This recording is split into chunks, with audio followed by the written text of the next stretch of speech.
Time travels में यात्रा अतीत या भविष्य में जाने की एक काल्पनिक अवधारणा है जो विज्ञान कथाओं में लोकप्रिय है, लेकिन विज्ञान के अनुसार भविष्य की यात्रा समय का धीमा होना सापेक्षता के सिद्धांत थ्योरी ऑफ रिलेटिविटी के कारण संभव है, जबकि अतीत की यात्रा अत्यधिक जटिल और सैद्धांतिक है, जिसमें आइंस्टीन के सिद्धांतों और वर्महोल जैसी अवधारणाओं का सहारा लिया जाता है। खगोल विज्ञान में टेलीस्कोप दूर की वस्तुओं को देखकर ब्रह्मांड के अतीत को देखने का एक रूप है जो एक प्रकार की प्राकृतिक समय यात्रा है। समय यात्रा टाइम ट्रेवल हमेशा से ही एक रहस्यमयी विषय रहा है।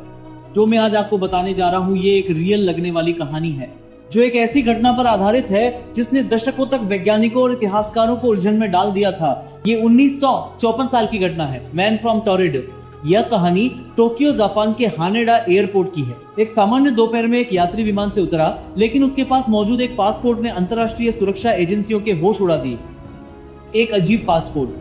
चेक इन काउंटर पर एक यूरोपीय दिखने वाले व्यक्ति ने अपना पासपोर्ट दिखाया। पासपोर्ट बिल्कुल असली था, उस पर कई देशों के स्टाम्प्स लगे थे, लेकिन देश का नाम लिखा था टोरंटो। जब अधिकारियों ने उससे कहा कि दुनिया के नक्शे पर ऐसा कोई देश नहीं है, तो वो आदमी भड़क गया। उसने कहा कि उसका देश 1000 सालों से अस्तित्व में है।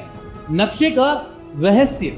अधिकारियों ने उसे दुनिया का नक्शा दिखाया और उसे अपनी जगह पहचानने को कहा। उसने तुरंत फ्रांस और स्पेन के बीच की एक जगह पर उंगली रखी। हकीकत में उस जगह पर अंडोरा नाम का एक छोटा सा देश स्थित है। वो आदमी हैरान रह गया। उसने दावा किया कि उसे अंडोरा के बारे में कुछ नहीं पता और जिस जगह पर वो उंगली रख रहा है वहां उसका देश टोरंटो होना चाहिए।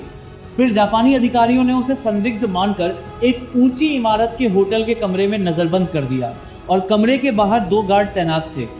हैरानी की बात तो तब हुई जब पता चला कि उसको जिस होटल में बंद करा था उस कमरे की खिड़की में ग्रिल लगी थी और वो काफी ऊंचाई पर थी जहां से कूदना नामुमकिन था। अगली सुबह जब अधिकारी पूछताछ के लिए कमरा खोलने पहुंचे तो वो आदमी गायब था।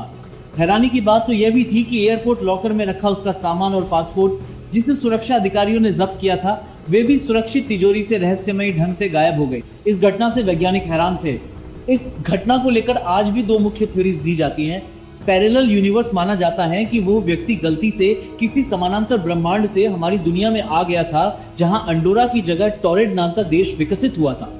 Time slip. कुछ लोग मानते हैं कि वो भविष्य या किसी दूसरे समय चक्र से आया था और जैसे ही उसका समय का द्वार खुला और वो वापस अपनी दुनिया में खींचा चला गया।